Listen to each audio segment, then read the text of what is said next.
या सुंदर निळ्या जांभळ्या फुलांच्या वेलाचं नाव पॅट्रिया व्हॉल्युबिलिस किंवा नीलमणी लता असं आहे.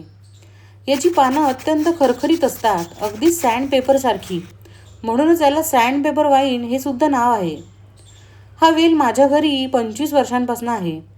माझ्या बाबांनी याचं एक छोटंसं रोप चेन्नईहून आणलं होतं. मला या वेलाचं खोड खूप आवडतं. ते अगदी आर्टिस्टिक पद्धतीने वाढतं, जसं की कोणीतरी वेणीच घातली आहे. पॅट्रिया हा एक सदाहरित वेल आहे. तो एकदा लावला की वर्षानुवर्षे तुमच्या बागेत राहील. त्याला फुलं येण्याचा मेन सीझन डिसेंबर ते मेपर्यंत असतो.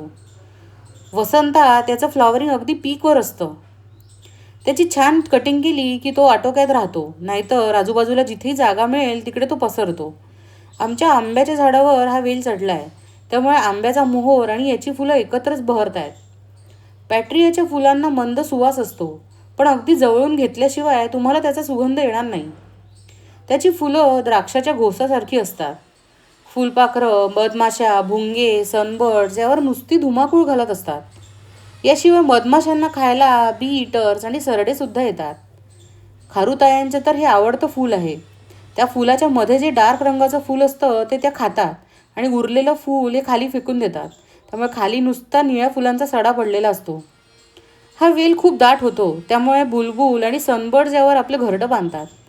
त्याचं प्रोपोगेशन नुसती काडी लावून होत नाही, त्याची दाब कलम किंवा गुटी कलम करावी लागते. पावसाळ्यात अशी रोपं तयार करता येतात. बाकी सीझनमध्ये याची रोपं बनवणं कठीण आहे.